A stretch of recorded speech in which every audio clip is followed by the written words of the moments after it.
ദൈവത്തിന്റെ അതിപരിശുദ്ധ തിരുനാമം മഹത്വപ്പെടുമാറാകട്ടെ. ഞാൻ നിങ്ങളുടെ ഡാലിയ കൊച്ചമ്മ.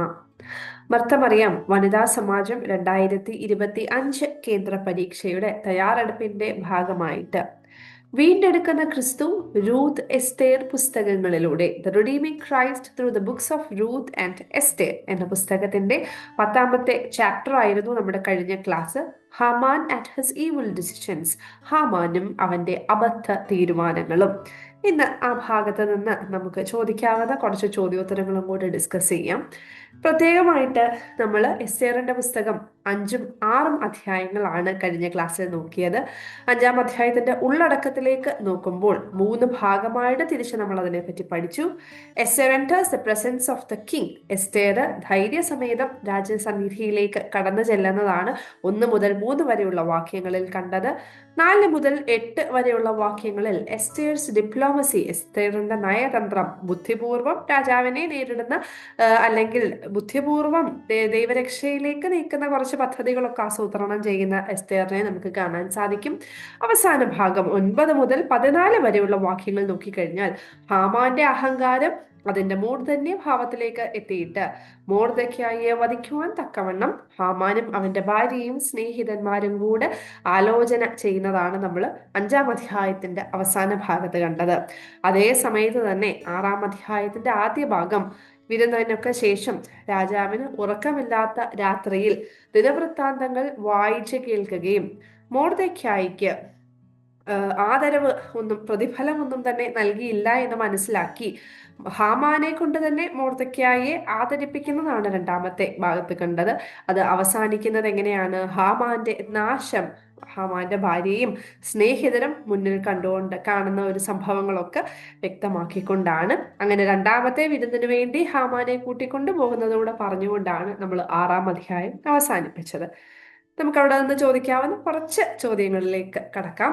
ഒന്ന്, which decision of Esther is significant in modern times? Why? ആധുനിക കാലഘട്ടത്തിൽ എസ്തേറിന്റെ ഏത് തീരുമാനമാണ് പ്രാധാന്യം അർഹിക്കുന്നത്? എന്തുകൊണ്ട്? ആദ്യത്തെ ഇൻട്രൊഡക്ഷൻ ഭാഗത്തെ ഏറ്റവും ലാസ്റ്റ് ലൈനാണ്. എന്താണ്? രാജസന്നിധിയിലേക്ക് തനിക്ക് ആ ദിനങ്ങളിൽ ഇല്ലാത്ത പ്രവേശനാനുവാദം എന്ന വെല്ലുവിളിക്ക് മുൻപിൽ സമചിത്തതയോടെ 3 ദിവസം തനിക്കും ഇസ്രായേൽ ജനത്തിനും ഉപവാസം പ്രഖ്യാപിച്ച എസ്തേറിന്റെ തീരുമാനം ആധുനിക കാലഘട്ടത്തിൽ ഏറെ പ്രാധാന്യം അർഹിക്കുന്ന ഒരു തീരുമാനമാണ്. Even though challenged by the restrictions on her entry into the presence of the king during those days, Esther, with great equanimity, declared a fast for herself and all the Israelites for 3 days. This decision in the face of trouble is significant to modern times എന്നാണ് പറയുന്നത്. എന്തുകൊണ്ടാണ് ആധുനിക കാലഘട്ടത്തിൽ ഇതിന് വളരെയധികം പ്രാധാന്യം? ഇന്നത്തെ നമ്മുടെ സാഹചര്യങ്ങളിലും ഇതുപോലെ പ്രതികൂല സാഹചര്യങ്ങൾ ഉണ്ടാകുമ്പോൾ, അതൊരു സഭയുടെ കോണ്ടെക്സ്റ്റിലാണെങ്കിലും നമ്മുടെ പേഴ്സണൽ ലൈഫിന്റെ കോണ്ടെക്സ്റ്റിൽ ചിന്തിച്ചാൽ പോലും ഇത്തരം പ്രതികൂല സാഹചര്യങ്ങളിൽ എസ്തേറിനെ പോലെ ഉപവാസത്തിന്റെ ശക്തിയോടുകൂടി മുന്നോട്ട് പോകുവാൻ തക്കവണ്ണം, നമ്മുടെ പ്രതികൂലങ്ങളെ തരണം ചെയ്യുവാൻ തക്കവണ്ണം നമുക്കും സാധിക്കും എന്നുള്ളൊരു ഓർമ്മപ്പെടുത്തലാണ്. അതുകൊണ്ട് തന്നെയാണ് എസ്തേറിന്റെ ഈ ഒരു തീരുമാനം ആധുനിക കാലഘട്ടത്തിൽ വളരെയധികം പ്രാധാന്യം അർഹിക്കുന്നത് എന്ന് പറയാം. അതിനോടൊപ്പം നമ്മളുടെ ചിന്താഗതിയിൽ കൂടി എഴുതേണ്ട ഒരു ആൻസർ ആണത്. അപ്പം ചിന്തിച്ച് കൂടുതലായിട്ട് അതിനെ മോഡിഫൈ ചെയ്ത് മാർക്കിനനുസരിച്ച് എഴുതുക. Why is it risky to approach the king during the restricted times? വിലക്കപ്പെട്ട സമയത്ത് രാജസന്നിധിയിൽ പ്രവേശിക്കുന്നത് അപകടകരമാണ് എന്ന് രേഖപ്പെടുത്തിയിരിക്കുന്നത് എന്തുകൊണ്ട്? സാധാരണഗതിയിൽ അങ്ങനെ വിലക്കപ്പെട്ട സമയത്ത് രാജസന്നിധിയിലേക്ക് പ്രവേശിച്ചാൽ അങ്ങനെയുള്ളവർക്ക് നേരെയും അവർ ആരായാലും വാൾ വരികയും അവർ കൊല്ലപ്പെടുകയും ചെയ്യും. ഇതുകൊണ്ടാണ് വിലക്കപ്പെട്ട സമയത്ത് ആരും തന്നെ രാജസന്നിധിയിലേക്ക് കടന്നു ചെല്ലാത്തത്. It is risky to approach the king during restricted times. Those who do this, whoever they may be, will face annihilation by the sword. ഇനി, what was reflected in Esther's courage? എസ്തേറിന്റെ ധൈര്യം എന്തിന്റെ പ്രതിഫലമാണ്? നമ്മൾ 2 പോയിന്റ് ആയിട്ട് easily നമ്മളത് പറഞ്ഞായിരുന്നു. എന്തൊക്കെയായിരുന്നു? 1, ഉപവാസത്തിന്റെ ശക്തിയും, 2, അവളുടെ ദൃഢനിശ്ചയവും. എന്തായിരുന്നു ഉപവാസത്തിന്റെ ശക്തി? ഇങ്ങനെയാണ് ടെക്സ്റ്റ് ബുക്കിൽ എഴുതിയിരിക്കുന്നത്. എന്നാൽ അവളുടെ ധൈര്യം ഉപവാസത്തിന്റെ ശക്തിയുടെയും ലക്ഷ്യ സാക്ഷാത്കാരത്തിന് വേണ്ടി അപകടങ്ങളെ തരണം ചെയ്യും എന്ന ഉറച്ച നിശ്ചയത്തിന്റെയും പ്രതിഫലമാണ്. Her courage reflects the strength of fasting and her firm resolve to overcome all dangers to achieve her aim. ഇങ്ങനെ എസ്തേറിന്റെ ധൈര്യം പ്രതിഫലിച്ചത് എന്ത് കാരണങ്ങൾ കൊണ്ടാണ് എസ്തേറിന് അവിടെ ധൈര്യം ഉണ്ടായത്? ഒന്ന്, ഉപവാസത്തിന്റെ ശക്തി മൂലവും, രണ്ട്, എന്തും തന്നെ തരണം ചെയ്യുവാനുള്ള അവളുടെ ഉറച്ച നിശ്ചയം, ദൃഢനിശ്ചയം, her firm resolve and the strength of fasting. ഇത് രണ്ടും എഴുതാൻ വേണ്ടിയിട്ട് സാധിക്കണം. ഇനി, what happened to Esther who entered the presence of king during restricted times? വിലക്കപ്പെട്ട സമയത്ത് രാജാവിന്റെ സാന്നിധ്യത്തിൽ പ്രവേശിച്ച എസ്തേറിന് എന്ത് സംഭവിച്ചു? നമ്മൾ 4 പോയിന്റായിട്ട് അത് പറഞ്ഞിരുന്നു. എന്തൊക്കെയാണ്? ഒന്ന്, വാൾ നീട്ടേണ്ട രാജാവിന് അവളോട് കൃപ തോന്നി. Esther won favor of the king. രണ്ട്, തന്റെ കയ്യിലിരുന്ന സ്വർണ്ണ ചെങ്കോൽ അവളുടെ നേരെ നീട്ടി. The king pointed his golden scepter at Esther. മൂന്ന്, അവൾ ധൈര്യപൂർവം അടുത്തു ചെന്ന് അതിന്റെ അഗ്രം തൊട്ടു. She approached him bravely and touched the tip. അവൾ നിനച്ചതിലും അധികം വാഗ്ദാനം രാജാവ് അവൾക്ക് നൽകി. The king made promises that was beyond her expectation. ഇങ്ങനെ 4 പോയിന്റ്സ് നമുക്ക് അവിടെ എഴുതാൻ വേണ്ടിയിട്ട് സാധിക്കണം. ഇനി, what is portrayed in the entry of Esther to king's presence during the restricted times? വിലക്കപ്പെട്ട സമയത്ത് എസ്തേർ രാജാവിന്റെ സാന്നിധ്യത്തിൽ പ്രവേശിച്ച സംഭവം എന്താണ് ചിത്രീകരിക്കുന്നത്? ഒന്ന്, ഉപവാസം എന്ന ആയുധം ഉപയോഗിച്ച് തിന്മയ്ക്കെതിരെ പോരാടുന്ന ഭക്തന്റെ വിജയത്തെയാണ് അവിടെ ചിത്രീകരിച്ചിരിക്കുന്നത്. കേട്ടോ? ഇനിയും എന്താണ്? The victory of the faithful who fight evil using the weapon of fasting is portrayed. അതുപോലെ തന്നെ രണ്ടാമതൊരു പോയിന്റും കൂടി എഴുതണം.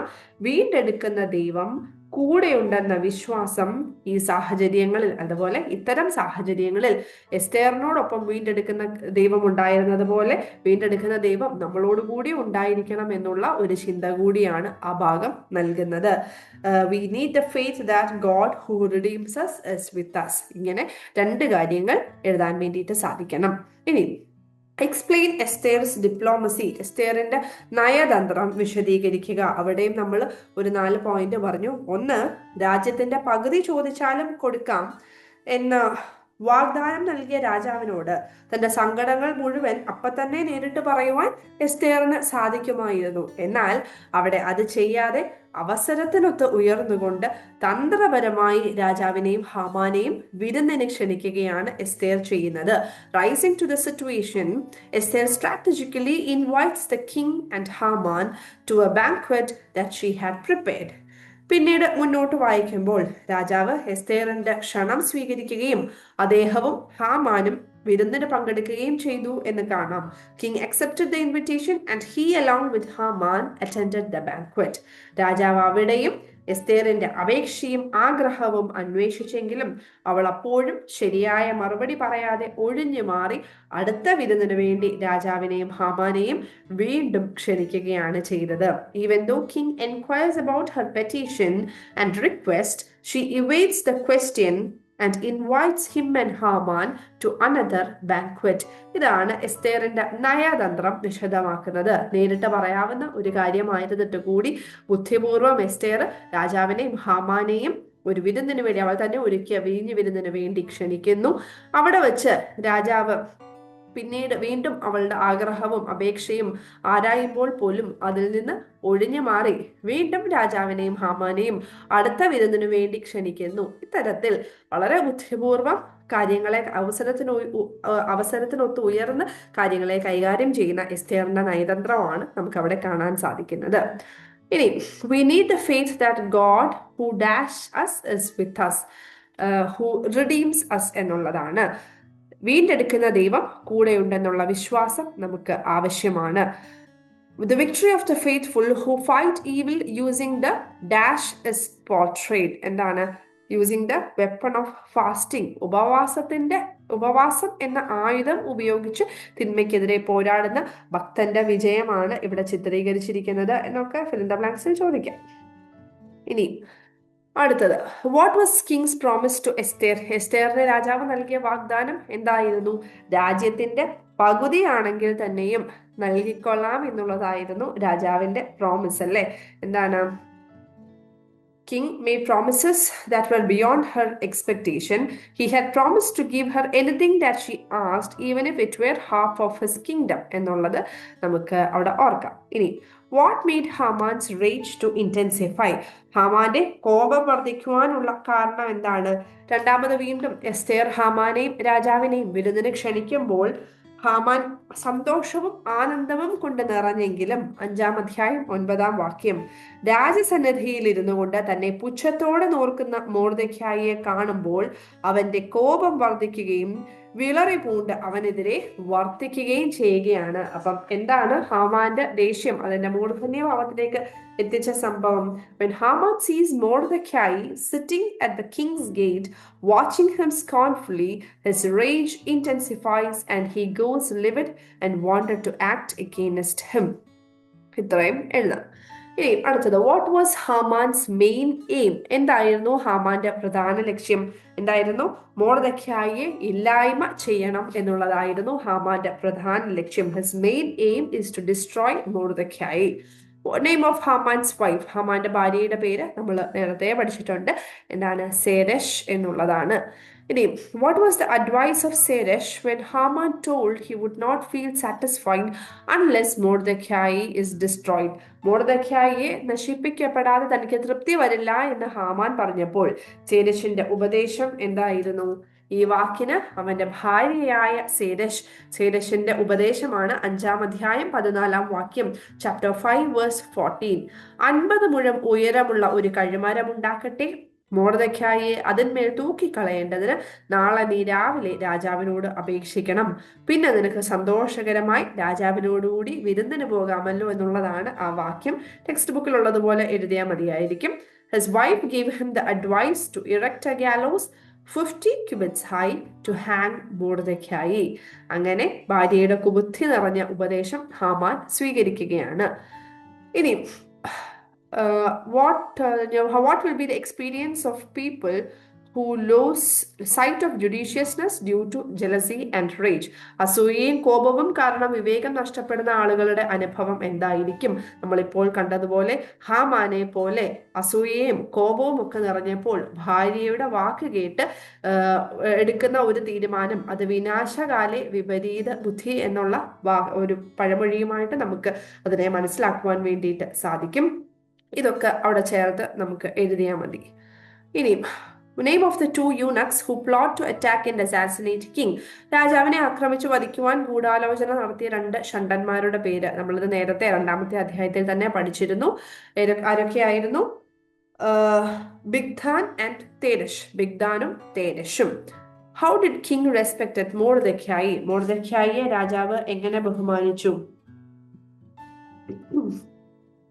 അവനോടുള്ള ആദരവിന്റെ ഭാഗമായി രാജാവ് ഹാമാനെ കൊണ്ട് തന്നെ രാജാവ് ധരിച്ചു വന്ന രാജവസ്ത്രവും രാജാവ് കയറുന്ന കുതിരയും തലയിൽ വെക്കുന്ന രാജകിരീടവും സമ്മാനമായി കൊടുപ്പിച്ചു എന്നുള്ളതാണ്. എന്താണ്? The king gave him, as a part of showing respect to Mordecai, the king gave him a royal robe that the king had worn and a horse the king had ridden, one with a royal crest placed on its head. ഇങ്ങനെ ഹാമാനെ കൊണ്ട് തന്നെ രാജാവ് മൊർദെഖായിയെ ആദരിപ്പിച്ചു. എന്തൊക്കെയാണ്? ഓർത്തിരിക്കണം, ചോദിക്കാൻ സാധ്യതയുള്ള ഒന്നാണ്.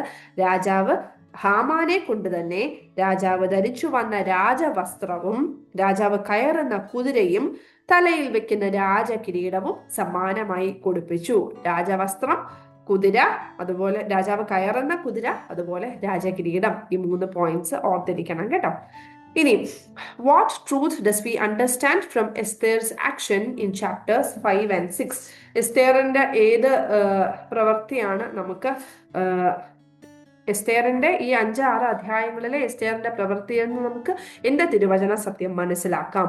തിന്മയുടെ അതിപ്രഹരങ്ങൾക്ക് മുൻപിൽ നന്മയുടെ നല്ല സന്ദേശം പേറി ഒരുവൻ പുറപ്പെട്ടാൽ ആ യാത്രയ്ക്ക് വിലങ്ങാകുന്ന തടസ്സമാകുന്ന എരീഹോ കോട്ടകളെ തകർത്തെറിഞ്ഞ് വിജയം കൈവരിച്ച് തിന്മയ്ക്കെതിരെ നന്മ തല ഉയർത്തി നിൽക്കുമെന്ന തിരുവചന സത്യം എസ്തേർ നമുക്ക് വ്യക്തമാക്കി തരുന്നു.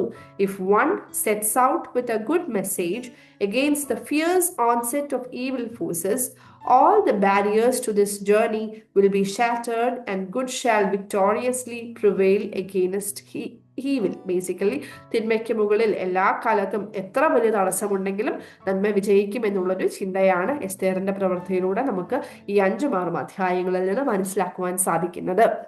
അടുത്തത്, what does Mordecai stand as A prime example of? Mordecai എന്തിന് ഒരു ഉത്തമ ദൃഷ്ടാന്തമായിട്ട് നിലകൊള്ളുന്നു?